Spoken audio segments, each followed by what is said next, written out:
Welcome to Greater Good Radio Hawaii, where leaders inspire leaders. Greater Good Radio Hawaii is dedicated to social entrepreneurship. I'm your host, Evan Leong, and with me is my co-host, Carrie Leong. Thank you, Evan. Today's guest is Ritchie Mudd, President and CEO of RSI Roofing and Building Supply. Ritchie is a member in the boards of several organizations, including the State of Hawaii Tax Foundation and the Staten Island Business Association. Like many local businesses, he actively donates to churches, schools, sports teams, and charitable institutions. Please welcome to Greater Good Radio, Ritchie Mudd. Welcome to our show, Ritchie. Thank you, Carrie. You know, it says RSI. Could you tell us what that acronym stands for? It used to stand for Roofing Supply, Inc. Now it stands for Roofing, Siding, and Insulation. It actually started because one of our major national trade magazines is RSI, and it's kind of a recognized name in the niche industry we're in. We kind of changed the initials to stand for different things when we expand our company. To the layperson, what is RSI as a business? What do you folks do?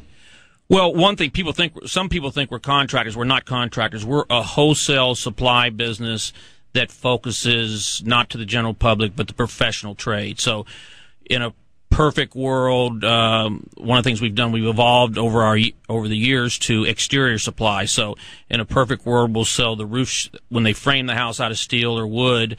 We'll sell the roof sheeting, we'll sell the roofing, we'll sell the siding, and we'll sell the trim. So, exterior supply is what we focus on, and not to the public, mostly to the professional contractor. Could you give us a little background about RSI and how you got involved in this industry? I came to Hawaii in 1983 to work at Victoria Station Restaurant. If you remember the train cars on Kapiolani Boulevard there, I came here to be a waiter and didn't know anyone. And the first 5 years I was here, I just worked in the restaurant. I came here when I was 22 years old, and I rented a house from someone that had a roofing supply business one day. So one day he said, "You want to come in and work for a couple of months while someone's going on pregnancy leave?" I said, "Okay." So I got into this business just to work a couple of months. I didn't have any background in it, but I just, worked at the counter and inside sales. And I ended up working there 5 years. And so from there, I got exposed to this business. I still worked the restaurant at night. So for those 5 years, I worked 2 jobs. But I got exposed to the business, learned the products and the customers. And then I left that and then started a real small business in 1983 just to have something to do. And it kind of evolved. So how did you end up becoming the owner? Was like, I liked it so much I bought it kind of thing, or what? No. Well, I started RSI in 1983 from just nothing. So we just found a small lot on Sand Island. We found an abandoned container. We put a window and a door in. And so I originated the company. It started there. And it's just kind of grown over the years. And, one of the things I told you in 1983, I didn't really have a lot of business training. I went to college and had a psychology degree, one of those things you barely get out of college. And I didn't know in 1983 when interest rates were 22%, it's not a good time to start a building supply company. But anyway, it just kind of evolved, and I went from a sales rep to owning my own company, and it turned out to be a good time because we just kind of grew as the economy got better. What burned that fire under you, though, to start a new company? Because, with all that experience and knowledge that you had, you could have just gone and joined another company. Because also during 1983, when you did start your own company, the original company you worked with got bought out, correct? Later, after I left, yeah.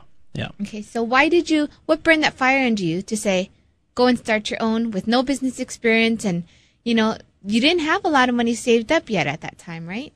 Looking back now, I would have never have done it. It kind of grew out of just, hey, I'll try something. And I did have offers to go and be a rep for someone else or keep working like that. But for some reason, I just said, well, try this. I can always go back and work for someone else. So it just, like I said, it's 23 years since we started with pretty much nothing. And now we're on 4 islands. We have about 80 employees, and our revenue will be over $50 million this year. So it's just something that people say, well, how do you get in this business? You don't. You just kind of, in my experience, you just kind of start, and I didn't know any better, and it just evolved. And if there's anything we did right, I think we have a real good culture and attitude toward working hard and serving the customer every day. And then how did you build that culture and attitude? Because that's key for any business. It's just one day at a time. I think my personality, if I have a fault, I try to please people and that sort of thing. We don't try to be right. We just have a real attitude towards serving people. A lot of you can almost, it's like that book, you can learn everything you need to know about business working as a waiter in a restaurant. You try to anticipate people's needs. Don't try to be right. If the customers want something different, just say, yes, sir, and I'll get it.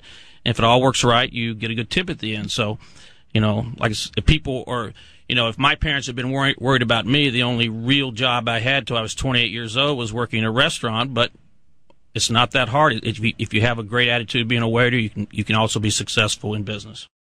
Thanks for tuning in. Stay tuned for more on Greater Good Radio.